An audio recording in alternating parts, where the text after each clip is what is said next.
Hello everyone, আসসালামু আলাইকুম। কেমন আছেন আপনারা সবাই? আশা রাখছি যে যেখান থেকে বসে আজকে ব্লগটি দেখছেন সবাই আল্লাহর রহমতে ভালো আছেন, সুস্থ আছেন। আলহামদুলিল্লাহ, আমরাও আল্লাহর রহমতে ভালো আছি। তো চলে আসলাম ছোটোখাটো আরও একটা লাইফস্টাইল মিনি ব্লগ নিয়ে। আশা রাখছি আজকের ব্লগটি আপনাদের কাছে ভালো লাগবে। তো এখানে সুন্দর একটা বিকাল দিয়ে আজকের ব্লগটা আমি আমার স্টার্ট করে দিলাম।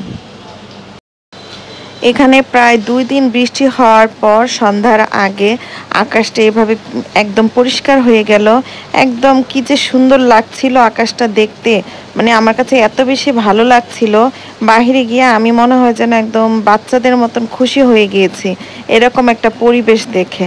তো আলহামদুলিল্লাহ অনেকটা সময় পার করেছি। তো অনেক বেশি ভালো লাগছিল একাকী সময় আর কি এভাবে আকাশের দিকে তাকিয়ে দেখছিলাম যে আল্লাহ তাআলার কত সুন্দর অপরূপ সৃষ্টি। অনেকটা সময় কাটানোর পর বাসায় চলে এসেছি। আসার পর আপনাদের ভাইয়া কিছু বাজার করে নিয়ে এসেছে। তো এখানে বাজারগুলো গুছিয়ে নিচ্ছিলাম। আর মজার একটা কথা বলি, তো এখানে যে লেবুগুলি দেখতে পাচ্ছেন এই লেবুগুলি জানেন কেজি হিসেবে বিক্রি করেছে। 1 কেজি মাত্র 20 টাকা। তো দেখে আপনাদের ভাইয়া নিয়ে এসেছে, হাসছিলাম আর কি। আর এখন তো প্রচণ্ড গরম পড়ে, লেবুগুলো দেখে খুশি হয়ে গেলাম যে যাক বাচ্চাদেরকে আর কি শরবত করে খাওয়াই, তো আমার এটা কাজে লাগবে। তো এখানে আমি লেবুগুলো নিয়ে নিচ্ছি, আর সেই সঙ্গে আম নিয়ে এসেছে, আবার লিচু এনেছিল। তো এইসব দেখে বাচ্চারাও খুশি, সিজনাল ফল বাচ্চারা খাবে। আর আমি না অল্পতেই অনেক বেশি খুশি হয়ে যাই, 1 টাকার জিনিস পেলেও আলহামদুলিল্লাহ আমি অনেক খুশি হয়ে যাই। তো এখানে এই তো একটু কাটাকাটি করেছিলাম সেলাই কাজের জন্য, কাপড় কেটেছিলাম, ফিতাটা কিন্তু পাশেই রাখা দেখতে পাচ্ছেন। আর এক এক করে আমি বাজারগুলো গুছিয়ে নিচ্ছি। আসলে সংসার জীবনে আমাদের যত চাহিদা কম থাকবে সেই সঙ্গে শুকরিয়া এবং ধৈর্য যত বেশি থাকবে ততই কিন্তু সংসার জীবনটা সুখী থাকবে। আপনার যত বেশি চাহিদা থাকবে মনের মধ্যে ততই নাই নেই কাজ করবে, আর আপনি কখনোই সুখী হতে পারবেন না। তো সবসময় চেষ্টা করবেন চাহিদা কম রাখার জন্য। সেই ক্ষেত্রে আপনার রিজিকে যদি থাকে আল্লাহ তাআলা কোনোভাবে না কোনোভাবে সেটা আপনার কাছে পৌঁছবেই। তখন কিন্তু আমরা অল্পর চেয়ে অনেক বেশি খুশি হয়ে যাব যে আমি না চাওয়া মাত্রই এটা পেয়েছি। তখন খুশিটা আর শুকরিয়াটা কাজ করবে। আর যত বেশি শুকরিয়া করবেন মনও ভালো থাকবে, আল্লাহ তাআলা তত বাড়িয়ে দিবেন। তো এই তো এখানে আমি লিচুগুলি নামিয়ে নিয়েছি।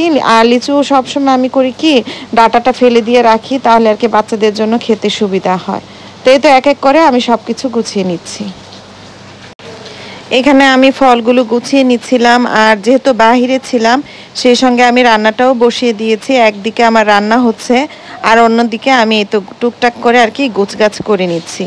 আর এখানে এই যে আম লিচু ফলগুলো ধরছিলাম, সেই সঙ্গে মা বাবার কথা মনে পড়ে, ছোট ভাই বোনদের কথা মনে পড়ে যে ওরা এখনও সিজনাল ফলগুলো খেয়েছে কিনা। সত্যি অনেক বেশি মিস করি সবাইকে। আর প্রতি বছর এই তো যখন ফল উঠে আমার মনটা এত বেশি খারাপ হয়ে যায়, আমার মায়ের কথা এত বেশি মনে পড়ে কি বলবো। কারণ আমার মায়ের লিচুটা অনেক বেশি পছন্দের ছিল। তো সেই সব কথা ভাবি আর এই তো টুকটাক করে কাজগুলো করে নিচ্ছি। আর আজকে কয়েকদিন যাবৎ এত বৃষ্টি, আমি এই তো যখন আর কি ভয়েস দিচ্ছি আপনাদের সঙ্গে আর কি তখনও ঝুম বৃষ্টি, যার কারণে হয়তো বা আমার ভয়েসটা শুনতে হয়তো বা খারাপ লাগতে পারে। তো বৃষ্টি দেখলে তো আমাদের গৃহিণীদের ভালো লাগে, আমরা ঘরে থাকি, কিন্তু যারা বাহিরে জব করে বা বিভিন্ন ধরনের কাজ করে তাদের জন্য তো অনেক বেশি কষ্টের কারণ। তারপরও আলহামদুলিল্লাহ আল্লাহ তাআলার রহমতের বৃষ্টি। তো আমার হাজব্যান্ড আর কি অনেক কষ্ট করে অফিসে যায়, সেটাই ভাবছিলাম। আর আমি যেখানে থাকি আমার এলাকাতে একটু বৃষ্টি হলেই না একদম হাঁটু পানি হয়ে যায়, তো চলাচল অনেক বেশি সমস্যা হয়। যারা এই পর্যন্ত কষ্ট করে আমার ব্লগটা দেখছেন, আমার ব্লগের সাথেই রয়েছেন, তাদের সবাইকে জানাচ্ছি অসংখ্য ধন্যবাদ। আর যারা আজই আমার চ্যানেলে প্রথম, প্লিজ সাবস্ক্রাইব করে আমার চ্যানেলটির পাশে থেকে যাবেন। আর যারা ফেসবুক পেজ থেকে দেখছেন অবশ্যই আমার চ্যানেলটি ফলো দিয়ে রাখবেন, তাহলে নিত্য নতুন ভিডিওগুলো আপলোড করার সঙ্গে সঙ্গেই আপনাদের কাছে আমার ভিডিওটি চলে যাবে, আর আপনারা সঙ্গে সঙ্গেই দেখে নিতে পারবেন। আর এই ভিডিওটা ছিল কয়েকদিন আগে করার, আপনাদের সঙ্গে আসলে শেয়ার করতে পারিনি। তো বাচ্চারা বলছিল যে লুচি খাবে, তো এখানে আমি আলুর দম করে নিয়েছি, সেই সঙ্গে লুচি বানিয়েছি। আর ওরা বললো যে একটু চাটনি মানে টক টাইপের কিছু করার জন্য, তো এখানে আমি তেঁতুলের একটা চাটনি করে দিয়েছি। তো ওরা অনেক বেশি মজা করে খেয়েছে। আর সেই সঙ্গে আমি ডাঁটা আলু দিয়ে আর কি বাটা মাছ রান্না করেছিলাম। তো সেটাও ভাবলাম আপনাদের সঙ্গে একটু শেয়ার করি। আমার কাছে বাটা মাছটা না এরকম ডাটা আলু দিয়ে রান্না করলে অনেক বেশি ভালো লাগে, আর নয়তো একদম শুকনা শুকনা করে পেঁয়াজ মরিচ দিয়ে মানে ভাজা থাকবে আর কি। তো এইভাবে রান্না করলে অনেক বেশি ভালো লাগে। সন্ধ্যার নাস্তার শেষে ওদেরকে আর কি পড়তে বসিয়েছিলাম, তো ওরা লেখাপড়া করছিল। আর বেশিরভাগ সময় কিন্তু আমি সন্ধ্যার পরেই রান্নাটা করি, যেহেতু আমার হাজব্যান্ড অফিস থেকে আসে গরম গরম খাবে, তো সেই জন্য আমি রাতের বেলায় আর কি রান্নাটা করি। আর যদি থেকে যায় তাহলে পরদিন দুপুর পর্যন্ত আর কি আমার চলে যায়। তো এই তো এখানে আমি রান্নাটা করে নিচ্ছি। এই তো এখানে তাহলে রান্নাটা হতে থাক আর আমি অন্যান্য কাজগুলো করে নিব। সেই সঙ্গে কয়েকদিন আগে আমি দই বানিয়েছিলাম, একটা শর্টসে আপনাদের সঙ্গে শেয়ার করেছি। তো আপনাদেরকে ব্লগের মাধ্যমে একটু দেখিয়ে দিই, এত পারফেক্ট হয়েছিল, এত সুন্দর হয়েছিল দইটা, আলহামদুলিল্লাহ অনেক বেশি মজা হয়েছিল।